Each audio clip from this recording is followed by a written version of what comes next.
What guys, the Bench Buddies are back with my week three predictions. No Ethan this week. He is on some vacation and we'll jump into it. And he had a good week last week, going 4-2 in the locks of the week. Chicago obviously gets blown out. Denver, Indy, almost there for the under, but then the fourth quarter happened. But everything else hit for him to get him to 8-4 on the season. Myself going 3-3. Feels like it's going to happen every week. I took Chicago as well. That didn't happen. Dallas. Obviously, they won that one in OT on a field goal, so that didn't happen. And then Denver had that game by two, so I still wouldn't have won. But they lost that one, of course. But the other three teams did cover the spread there. And we'll talk about last week. Ethan, yet again, 12-4. His four that didn't win were Pittsburgh, Denver, Kansas City, Minnesota.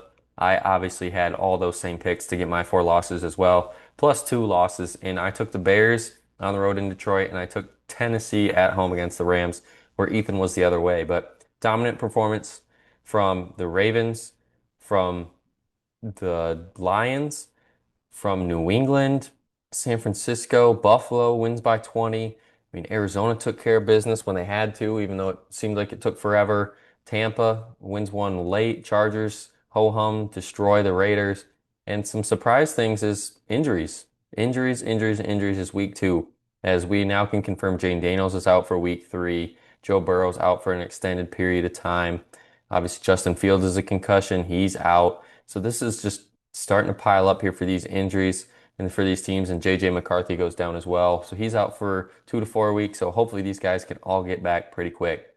But we got to talk about week three now. In week three, here's my locks for the week. I go Cincinnati on the road at Minnesota, Tennessee at home versus Indy. I think both of them can cover. Then I got three touchdowns in Saquon, Keenan Allen, and Derrick Henry all to score. I just think Henry's definitely due after last week. Keenan Allen has been the go-to guy for Justin Herbert, and then Saquon obviously doing Saquon things yet again this year. Then I like Dallas to cover in Chicago because if they win that game, I think they win by a field goal or more. Thursday, which was last night when we're recording this, we both took the Bills beforehand. Obviously, it's Buffalo at home. They're now 3-0. Dolphins are 0-3. They might blow this thing up. Who knows what's going to happen, but they didn't cover. If you were betting on the game, I'm sorry for that. It's a divisional game. I don't know why you would pick them to cover. The Bills, that is. I would always take the points in divisional games because you just never know. Then moving to the games that aren't as important on Sunday. My Packers go on the road to face the Browns. Both of us have them destroying the Browns. That defense is going to be too much for that Browns offense. Falcons go on the road to face the Panthers. I think this could be a stingy game, but the Falcons just edge the Panthers at the end. Texans must need win here. If they lose this game, I might honestly say they don't have a chance to win the AFC South if the Colts can beat the Titans. And if the Jags win this game, obviously, then Texans are already three back in their division through the first 3 weeks. Not a good sign there, but this defense is going to be very good. And I think that could be one of the better games that comes down to the wire. Then also you have the Steelers and Patriots. Obviously, Ethan's going to take his Steelers because that's a no-brainer in a bounce back game, hopefully for Aaron Rodgers. And I'm going with the Steelers because of this defense. I think they're going to stifle Drake May in that run game there with Ramondre Stevenson having a big game last week. Obviously, TreVeyon Henderson. So it's going to have to be done out wide. And I trust Jalen Ramsey on Diggs more than I trust any Patriots corner on DK. So give me the Steelers there in a big matchup.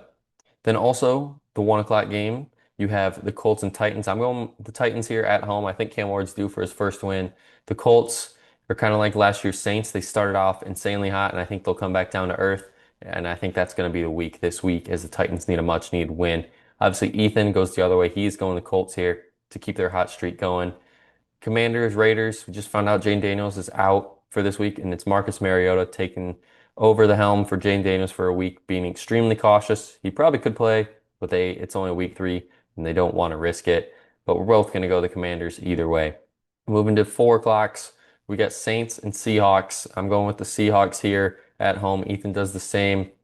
I just think this Seahawk team is going to figure it out passing. Sam Darnold's slowly been picking it up, and I think this is the week he might explode against that Saints defense. And the same could be said for Kyler Murray. Maybe this is the week where Kyler Murray really breaks out and resurges himself as a top 10 quarterback. Ethan might think so because he's taking the Cardinals here on the road, where I'm going the Niners here at home with Mac Jones. Mac Jones looked great last week against the Saints. Now, can he keep that same performance up? Because if he can, then this Niners team just keeps on going.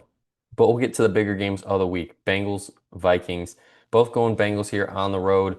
I think even with Jake Browning against Carson Wentz, I think the Bengals still just have more weapons at this point in the season because obviously the Vikings have already lost Aaron Jones to IR for 4 weeks. So it's Jordan Mason's show there, which obviously he's still a very good running back. But the duo, I think, helped them be more fresh. I think they're going to go bell cow for the Vikings here at home. But I just think this Bengals team has a lot of grit in them. If they can get this win here, that's going to give them even more confidence heading forward. Rams Eagles rematch of last year's playoff, and I think the Eagles do it again. They're going to beat the Rams here at home in a close one. I would not be surprised if this comes down to the last 3 minutes of the game. Matthew Stafford has to have a drive, or Jalen Hurts has to get in field goal range. So I'm staying away from that spread there either way. But I don't know if the Eagles lose this game at home. I think a lot of people are going to be more concerned, I guess you could say, with how good the Rams could be and possibly run the NFC West even if it's not the Niners or the Cardinals, because all three of those teams are 2-0. Seahawks are in last at 1-1. So the NFC West is playing some very good football right now.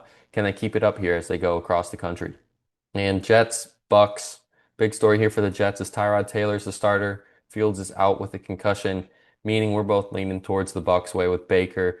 Baker's been cooking already through the first 2 weeks. I expect it yet again here in week 3 against the Jets defense, who just gave up 30 to Josh Allen. Josh Allen didn't even do much. It was mostly the running game. So I expect Bucky Irving to have a great game in this one. Moving to 4 o'clock, we got the Broncos and Chargers. And this game I think could be possibly a game we look back later in the season that decided who won the AFC West. I mean, it might be a little bit of an overreaction still with the Chiefs only starting 0-2, but if the Chargers can win this game, not only are they 3-0, they just swept the division here in the first 3 weeks. And obviously they play them later in the year, but if you can do that the first 3 weeks of the season, they're going to be on cloud nine. And I expect this Chargers team to keep rolling. And I think that's going to be the case. It's going to have to be done through Herbert. He's going to have to make the good reads. And PS2, obviously last week did not look like he did in week 1 with a little knee injury. So hopefully he can recover in this one because I would want to see that him on Ladd or Keenan Allen, depending who they put him on. And if that's the case, who they don't put PS2 on, I think that's who's going to have the bigger day. And I think it's going to be Keenan Allen. He's going to have a bigger day. Obviously, I took him for an anytime touchdown, and I think he is just going to be all reliable yet again for Justin Herbert. And at 425, this game feels like a must win for both these teams. Dallas obviously escaped one out last week in OT against the Giants. Bears got blown out last week, blow a huge lead week 1. They return home to face America's team, but I'm going with Dak and the boys here. This offense has been clicking. They showed up in the first 3 quarters against the Eagles, then fell flat in the fourth. Obviously, last week just exploded onto the scene. And this Bears defense just gave up 52 points to the Lions here. I expect them to not give up 52, but I would not be surprised if the Cowboys score 35 in this one and really have a field day through the air, especially with the Bears cornerback Jalen Johnson out for this one. Moving to the nightcap, nothing like it to start 0-2 for the Kansas City Chiefs. Obviously, they have played some very good teams, being the Philadelphia Eagles, obviously last week, and lose that one by a field goal, then losing to the Chargers in Brazil in a close one. And I think the Chiefs are more than due here for a win. And if they somehow, some way lose this game, there's going to be lots of panic, you could say, for those Chiefs, especially losing in prime time to the Giants, to Russell Wilson. Now, don't knock them too much down because this Russell Wilson-led Giants team showed out last week against the Cowboys. Just unfortunately left too much time on the clock for Brandon Aubrey there. But if the Giants can repeat that performance last week, don't be surprised if this game is coming down to the last 5 minutes of the fourth quarter.